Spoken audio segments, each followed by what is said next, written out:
सन 2025 आरंभ हो चुका है और जनवरी का महीना 1-1 पोर्टल भी शुरू हो चुका है। तो 1-1 पोर्टल क्या कुछ लेकर आता है ये आप सभी को पता होना चाहिए, क्योंकि 1-1 पोर्टल जब ओपन होता है तो आप समझ लीजिए कि कुछ नया शुरू करने का समय आ चुका है, कुछ नई शुरुआत करने का समय आ चुका है। और जब नई शुरुआत करने का समय आता है तब आपको ये भी पता होना चाहिए कि शुभ मुहूर्त कौन सा है। तो चलिए, जनवरी माह में कौन कौन सा शुभ समय आ रहा है जिस समय आपको कुछ रुके हुए काम पूरे कर लेने चाहिए, जो आप शुरू करना चाहते हैं उन्हें अवश्य ही आरंभ कर लेना चाहिए। तो सबसे पहले बात करते हैं हम सर्वार्थ सिद्धि योग की। जनवरी माह में 5 जनवरी को रात को 8:18 पर सर्वार्थ सिद्धि योग लग रहा है, जो कि 6 जनवरी के सूर्योदय तक रहेगा। फिर इसके बाद 7 जनवरी को शाम को 5:50 पर सर्वार्थ सिद्धि योग लग रहा है और 8 जनवरी के सूर्योदय तक रहेगा। फिर इसके बाद सर्वार्थ सिद्धि योग लग रहा है 11 जनवरी को सूर्योदय से लेकर 11 जनवरी के दोपहर 12:29 तक। और फिर इसके बाद 19 जनवरी को सूर्योदय से लेकर 20 जनवरी के सूर्योदय तक पूरा दिन रहेगा। 24 जनवरी को अर्ली मॉर्निंग सुबह ब्रह्म मुहूर्त के बाद 5:08 पर लग रहा है सर्वार्थ सिद्धि योग और 25 जनवरी के सुबह 7:08 तक रहेगा। फिर इसके बाद 26 जनवरी को सुबह 8:26 पर सर्वार्थ सिद्धि योग लगेगा और 27 जनवरी के सूर्य उदय तक रहेगा। चलिए अब बात कर लेते हैं अमृत सिद्धि योग की। तो अमृत सिद्धि योग 7 जनवरी को शाम को 5:50 पर लगेगा और 8 जनवरी के सूर्योदय तक रहेगा। फिर इसके बाद 11 जनवरी को सूर्योदय से लेकर 11 जनवरी के ही दोपहर 12:29 तक रहेगा। फिर इसके बाद 19 जनवरी को शाम को 5:30 से लेकर 20 जनवरी के सूर्योदय तक अमृत सिद्धि योग रहेगा। ठीक, चलिए बात कर लेते हैं इस माह के दो ऐसे योग जिनमें आप 2 गुना या 3 गुना अधिक लाभ पाना चाहते हैं। जी हाँ, 21 जनवरी को सूर्य उदय से लेकर 21 जनवरी के दोपहर 12:40 तक द्विपुष्कर योग रहेगा। ये योग ऐसा योग है जिसमें अगर आप किसी भी कार्य में, किसी भी चीज में 2 गुना अधिक लाभ चाहते हैं, वो काम आप इसमें कर सकते हैं। फिर इसके बाद त्रिपुष्कर योग। इस बार त्रिपुष्कर योग 5 जनवरी को है, 1 जनवरी को निकल चुका है और 5 जनवरी को है शाम को 8:16 से लेकर 5 जनवरी के रात को 8:18 तक, बस कुछ ही समय का, 2 ही मिनट का त्रिपुष्कर योग लगेगा। कमाल की बात है। 2 योग ऐसे हैं जिसमें आपको बिल्कुल भी कुछ भी नहीं करना चाहिए, क्योंकि अगर इस योग में आप कोई भी काम करते हैं तो मृत्यु तुल्य कष्ट आपको प्राप्त होगा। इसलिए ये 2 योग, ये 2 दिन आपको बिल्कुल याद रखने हैं, बिल्कुल आपको नोट करके रखने हैं कि इस समय में आपको कोई भी काम ना तो शुरू करना है, ना किसी के साथ आपने बातचीत करनी है, किसी भी कार्य का आरंभ आपको इस समय में नहीं करना है। तो यम घंटक योग की बात कर रहे हैं हम। जी हाँ, 9 जनवरी को दोपहर 3:07 पर यम घंटक योग लगेगा और 10 जनवरी के सूर्य उदय तक रहेगा। फिर इसके बाद 10 जनवरी को ही सूर्योदय तक लगेगा। इस बीच थोड़ा सा समय का गैप रहेगा, तब यम घंटक योग हट जाएगा। फिर इसके बाद 10 जनवरी को ही दोपहर 1:46 पर लगेगा और 11 जनवरी के सूर्य उदय तक रहेगा यम घंटक योग।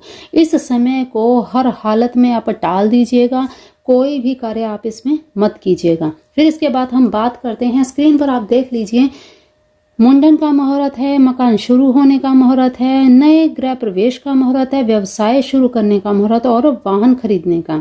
तो इस सब मुहूर्त के बारे में हम डिटेल में बात क्यों नहीं कर रहे, स्क्रीन पर सिर्फ आपको दिखाया जा रहा है, वो इसलिए क्योंकि ये मुहूर्त जब भी आप अपनाते हैं, तो जब भी आप नए गृह में प्रवेश करते हैं या व्यवसाय को शुरू करते हैं, व्यवसाय शुरू करने का आपको वैसे तो समय बता दिया, हर मुहूर्त बता दिया, आप बिना जाने बिना पूछे इन मुहूर्त में खास करके सर्वार्थ सिद्धि, अमृत सिद्धि, द्विपुष्कर योग, त्रिपुष्कर योग, इनमें आप कर सकते हैं। या फिर रवि पुष्य नक्षत्र गुरु पुष्य नक्षत्र और कुछ अबूझ मुहूर्त भी होते हैं। तो इन मुहूर्तों में आपको किसी को पूछने की ज़रूरत नहीं है। लेकिन अगर ये मुहूर्त नहीं हो और आपको मकान में या नए व्यवसाय में शुरुआत करनी है या कोई भी ऐसा कार्य करना है और ये मुहूर्त ना हो, तब आप क्या करेंगे? तब आप इन मुहूर्त में से कोई भी चुन सकते हैं।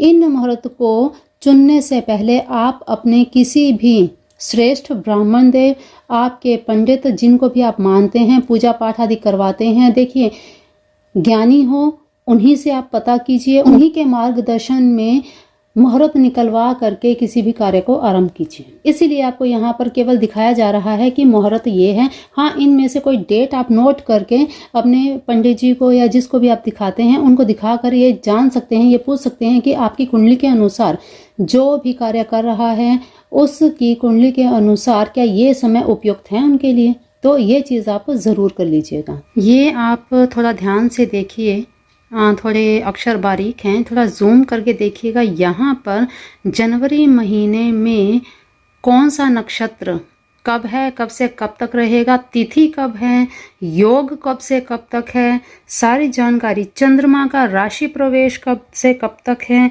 हर चीज़ यहाँ पे पूरी डिटेल में बताई गई है, पूरे महीने भर की। ठीक है, तो यहाँ पर आप इसका स्क्रीनशॉट भी ले सकते हैं। ठीक, ये देखिए आपको पूरी डिटेल बता रही हूँ, आपको पूरी डिटेल दिखाई जा रही है यहाँ पे। तो ये आपके लिए बहुत ही बेनिफिशियल रहने वाला है।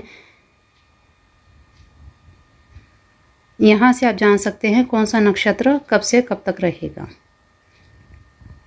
थोड़ी सी निगाह आप यहाँ पे भी मार सकते हैं जनवरी 2025 के कैलेंडर पर। तो सारी डिटेल यहाँ आपको नज़र आ रही है। अमावस्या कब है, पूर्णिमा कब है, संक्रांति, एकादशी, श्री गणेश चतुर्थी, है ना, सारी जानकारी यहाँ पे आपको दिख रही है।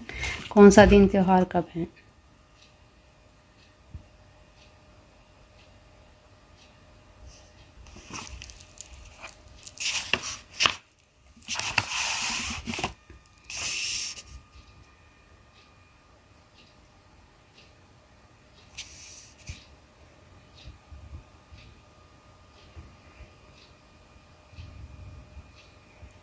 पंचक कब लग रहा है, पंचक समाप्त कब होगा, गंडमूल कब है, कब समाप्त होगा। ठीक है, पूरी जानकारी यहाँ पे दी गई है। चलिए साथ ही साथ ये भी जान लीजिए जनवरी माह में ग्रहों की क्या स्थिति है। तो देखिए 4 तारीख को बुध धनु में चले जाएंगे 12:02 पर, और 14 तारीख को सूर्य मकर में चले जाएंगे, जो मकर संक्रांति के नाम से जाना जाता है। तो मकर संक्रांति रहेगी उस दिन। सुबह 8:55 पर सूर्य चले जाएंगे मकर राशि में। ठीक है, फिर इसके बाद 20 तारीख को बुध पूर्वास्त हो जाएंगे 5:59 पर सुबह। ठीक, फिर इसके बाद 21 तारीख को वक्री हो जाएंगे मंगल मिथुन राशि में सुबह 10:05 पर, और 28 तारीख को शुक्र चले जाएंगे मीन में सुबह 7:02 पर, और 30 तारीख को यूरेनस हो जाएंगे मार्गी रात को 9:51 पर। तो जनवरी माह में ये स्थिति रहने वाली है ग्रहों की। तो चलिए आज की वीडियो में इतना ही। मिलते हैं फिर ऐसी नई वीडियो में नई जानकारी के साथ। तब तक के लिए अपना ध्यान रखिए, मस्त रहिए, स्वस्थ रहिए, और ये साल आप सभी के लिए शुभमय रहे, इसी कामना के साथ आज की वाणी को हम देते हैं विराम। जय जिनेंद्र, जय गुरुदेव, जय राधे कृष्णा, जय मेरे भोलेनाथ, जय मेरे शिव शिवा।